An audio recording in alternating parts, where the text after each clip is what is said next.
Et bonsoir, selon l'heure que vous regardez et message ça. Non, moi c'est Montfort Alexis. J'ai étudié le droit à la faculté des droits et des sciences économiques au Gonaïve, toujours en Haïti. Aux États-Unis, j'ai en fin de compte décroché un certificat en assistance légale à Broward College. Ensuite, je me suis rendu à Florida Atlantic University. C'est là que j'ai décroché un diplôme en administration publique.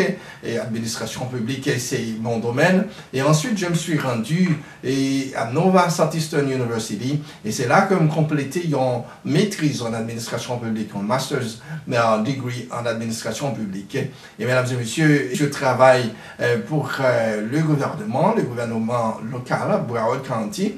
Et après toute expérience, après que je en fin de compte fait toute étude ça et avec l'expérience que moi qui j'ai administration et des pays développés, je me suis trouvé que l'innécessaire pour me partager l'expérience avec mes collègues, les administrateurs haïtiens, les politiciens, les maires de villes qui sont impliqués dans l'administration publique, dans la gestion des affaires publiques en Haïti.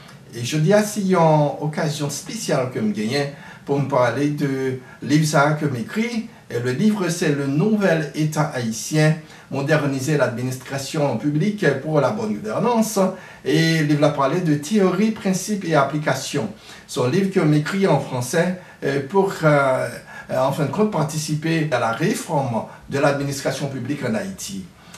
Nous connaissons très bien que sans une administration solide, dynamique, donc on ne peut pas avoir une Haïti réformée, une Haïti régénérée. Après le tremblement de terre et même plusieurs événements qui se sont déroulés en Haïti. Donc, il y a un effort même pour réformer l'administration publique en Haïti, car on sait très bien qu'un pays qui est développé, son pays côté qui gagnait en gestion publique qui est dynamique, solide, et qui gagnait un système administratif qui gagnait en fin de compte des lois qui prend naissance, qui a exécuté à l'intérieur des institutions publiques et institutions dotées des lois, des mesures qui permettent de fonctionner normalement. Donc, ce livre est pour vous. Et si toutefois au besoin qu'on ait tout qui gère l'administration publique est faite, qui gère la gestion des choses publiques et comment la dynamisation des institutions publiques peut conduire même à un pays fort, à un pays prospère. Donc, ce livre est pour vous. Et le livre, ça est écrit à l'intention des politiciens, à l'intention des directeurs, des administrateurs, des directeurs généraux, des ministres et en fin de compte, tout le monde qui a un rapport avec le service public, qui a besoin qu'on ait qui gestion des institutions faites en façon pour capable en fin de compte servir et servir, non seulement servir, mais pour qu'on l'État qui forme, l'État qui a service, l'État qui est soucieux même des besoins du peuple et non seulement ça, mais l'État qui a géré et avec efficience et puis efficacité. Donc ce livre est pour vous aujourd'hui. Dans ce livre, il y a 10 chapitres. Et il y a 10 chapitres dans le nouvel État haïtien, moderniser l'administration publique pour la bonne gouvernance. Le premier chapitre, c'est côté moins parler de l'administration publique, me fait en fin de compte le bien fondé même de l'administration publique et me parler des raisons de l'administration, raisons d'être de l'administration publique et qui ça le fait, qui ça le porter, qui importance les non-pays. Le deuxième chapitre, c'est comprendre l'administration publique. J'ai parlé des définitions. Ensuite, j'ai étudié l'administration publique en fonction de la politique, en fonction de la bureaucratie et même nous parler un peu en survol de l'administration publique haïtienne, dans plusieurs tentatives qui étaient faites pour être capable et doter Haïti d'une gestion moderne. Et après ça, nous abordé parallèle entre administration publique et démocratie et politique, etc. Le quatrième chapitre, c'est probablement un chapitre qui, en fin de compte, est au juin à la base même de tout pays. Et c'est ce chapitre qui aborde ce qu'on appelle le budget du gouvernement et comment en fin de compte, on vient avec un budget. D'où vient le budget? C'est quoi le budget? Le budget est défini dans ce chapitre. Et puis, dès qu'on parle de budget, il y a des sources de revenus. Le budget, c'est une politique publique. On parle des étapes même de la budgétisation, et combien de types de budget qui existaient, et comment le budget est exécuté, en fin de compte, l'évaluation même du budget, et nous parler de la structure des taxes publiques, des taxes que l'État a imposées, des sources de revenus. Donc, le budget, comme on sait, c'est un plan de dépenses, et puisqu'il y a un plan de dépenses, il y a aussi les sources de revenus qui est capable, en fin de compte, et marcher avec le plan de dépenses. Ensuite, le 5e chapitre, c'est la gestion même des institutions publiques, et là aussi je parle de l'exécution des programmes et du leadership à l'intérieur des institutions publiques. On connaît que, et ça qui est important, lorsqu'on a un budget, lorsqu'on a une administration publique, c'est la gestion des institutions publiques, et c'est à l'intérieur ces institutions capables d'exécuter les lois et les programmes du gouvernement, les priorités du gouvernement, la législation même que le gouvernement prend en fonction, c'est-à-dire que nous parlons du gouvernement, nous parlons cette fois-ci de l'exécutif du Parlement. Donc, c'est à l'intérieur même des institutions que toutes bagages sont faites. Et leur parler des services que société va gagner, c'est parce qu'on gagne probablement l'exécution qui est mal faite donc à l'intérieur des institutions. Donc, il y a plusieurs problèmes qui ont posé et qui a causé que le peuple n'a pas joué un service. On doit gagner l'argent, on doit gagner un programme, on doit gagner une législation, et quand il s'agit même de la phase exécutoire de ces programmes, donc au jeune bagarre la fête, dans une façon qui est très pauvre. À ce moment-là, besoin et en fin de compte former les administrateurs. Et ensuite, le 6e chapitre dans le livre, c'est la gestion des ressources humaines. Ou pas gagner un pays, une administration, une gestion, un pays qui a fonctionné, donc sont pas gagnés, c'est ce qu'on appelle la gestion des ressources humaines. Gestion des ressources humaines, c'est ça qui permet que ces départements ça, ou bien sections ça, ou bien ministère ça, qui occupent d'embauchage, de recyclage, de formation, et qui connaît qui est pour rentrer monde, qui est pour embaucher monde, et qui est sous critères basés pour embaucher monde en administration, et puis qui est qualification que monde ça veut gagner. Et leur arriver à l'intérieur même des institutions, donc il y a une façon pour suivre, il y a une façon pour fonctionner, une façon pour bailler service. Il y a toute une série de mesures qui établies en façon pour employer l'État, comporter comme ils ont employé l'État à l'intérieur des institutions, et puis pour employer ça les productifs. Donc, institution très important, et nous parler de la gestion des ressources humaines, nous parler le 7e chapitre aborde ce qu'on appelle la politique publique.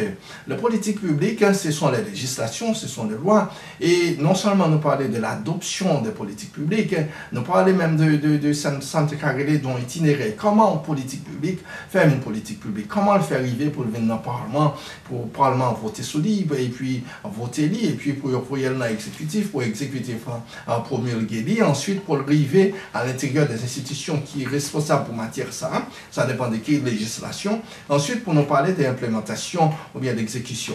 Et la dernière phase même, c'est la phase d'évaluation. Le 8e chapitre, c'est le chapitre qui nous parle du droit administratif, de l'éthique et de la morale. Le 9e chapitre dans le livre, c'est le chapitre qui parle des théories et des organisations. Théories sur les organisations, ce sont en fin de compte des principes et des mesures qui développé au cours des temps. Donc, et nous étudions là-dedans, nous étudions tout courant depuis le courant, depuis sauter et probablement dans Taylor pour arriver même des principes modernes et même post-modernes. Nous parlons de toutes questions ça parce que nous connaissons le théorème de Maslow, etc.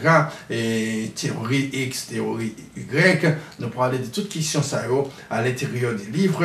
Ensuite, le dernier chapitre du livre, c'est la bonne gouvernance. Et dans ce chapitre, non seulement nous parler de la bonne gouvernance, son histoire et côté le sorti pour qui ça est là, et qui importance de gagner dans le pays, qui avantage le bénéfice que l'application de la bonne gouvernance a porté pour le pays. Ensuite, nous venons avec une proposition tout comment Haïti est capable, qui ça Haïti pour doit faire pour le sortir du marasme et que les trouver le jeune jodia. Nous connaissons tout le monde intéressé pour avoir un pays qui est très prospère, un pays qui en fin de compte est capable même à fonctionner à un certain niveau qui va permettre que les Haïtiens râlent mieux être en fin de compte un pays qui est capable de gagner institution parce que c'est extrêmement grave pour qu'on ait des documents, des services que le monde a besoin. Donc si on n'a pas dans la capitale là, il est obligé de voyager pendant des heures de temps. Parfois il y a un pire accident qui fait sur route là pour mon âme besoin d'un service pour au prince. Donc il y a des pièces qui si minimes qu'on monte qu'à joindre et en fin de compte en province. Donc on est obligé de rentrer à Port-au-Prince. Ça c'est parce que l'État et ça il manquait à son devoir et si vous gagnez leadership, vous gagnez une vision, vous gagnez un système administratif qui est dynamique, vous gagnez une équipe politicienne qui a une vision très en fin de compte moderne pour le pays. Donc on est capable de gagner un pays tant que tout l'autre pays. Ce livre est un outil, c'est un guide et c'est une référence même en matière administrative et si on veut même comprendre même l'administration publique, je vous conseille de lire ce livre. Si vous voulez me contacter directement, mon numéro de téléphone c'est 954 793 92 97 ou bien vous pouvez m'envoyer un message électronique à monfoiralexis@gmail.com. Je vous remercie de m'avoir suivi attentivement. Je vous conseille d'avoir ce livre. Si vous êtes un administrateur, si vous travaillez dans une institution publique, même si vous êtes en Haïti ou bien au Canada et même dans les pays francophones, vous pouvez toujours vous procurer de ce livre parce que les théories, les principes sont universels. Merci et j'attends votre appel ou bien un message électronique. Merci. Après le tremblement de terre, tout le monde a réalisé ce drame fameux qu'Haïti a connu. Ils viennent réaliser que le système administratif haïtien a besoin d'une très bonne réforme en profondeur. Donc le livre ça a été écrit exactement après ce tremblement de terre. Et non seulement ça, mais son livre qui a commencé à faire recherche depuis les années 2000, parce que ce n'est pas seulement le tremblement de terre là passé, les vignes mettaient à nu et ce qu'on appelle qui gère l'administration haïtienne en désordre, mais ça a commencé depuis bien avant. Son livre, Le Nouvel État haïtien, moderniser l'administration publique pour la bonne gouvernance, côté m'a abordé toutes les théories qui existaient, principes et applications. Donc, il y a environ 300 documents que je consulté pour écrire ça. C'est-à-dire qu'à l'intérieur de ce livre, les universitaires, tout le monde qui a fait recherche en la matière là, et donc il y a besoin des bagages importants, des théories, des notions importantes pour aborder dans le papier, dans la thèse écrit. Donc, je dis d'apprendre et profiter de l'occasion ça pour me remercier tout le monde qui participait dans la promotion et la presse, le média, en fin de compte, nous parler de et monde qui a déjà acheté les blagues, qui conseillait sans mieux acheter ça. Donc nous vous merci jeudi, nous recevrons des notes assez intéressantes et satisfaisantes même, des monde qui écrit nous, qui rit de nous pour nous dire comment que satisfait avec les livres, des administrateurs, des gens qui achètent les livres pour faire leur cadeau, et on est extrêmement satisfait avec le contenu de ce livre. Donc nous disons tout le monde merci de ce que vous prenez le temps pour lire le livre là et puis pour appliquer. Le prochain ouvrage que je gagne pour m'écrire, ce sera sur la décentralisation et le développement des villes. Nous connaissons que sans la décentralisation, que vous ne pouvez même parler du développement. Donc il faut que vous gagniez des villes et des zones, des provinces, des entités territoriales qui est établie et puis qui est capable de bailler service à proximité. Donc c'est même, ça fait partie même de la démocratie. Donc on a besoin d'écrire sur ça pour être capable de former même et puis bailler des idées, contribuer même au développement du pays. Donc la décentralisation, ce sera le prochain ouvrage sur lequel je travaille. Donc ça sera disponible très prochainement. Et nous disons tout merci. Merci d'être côté printemps pour écouter mes messages et puis pour communiquer avec moi.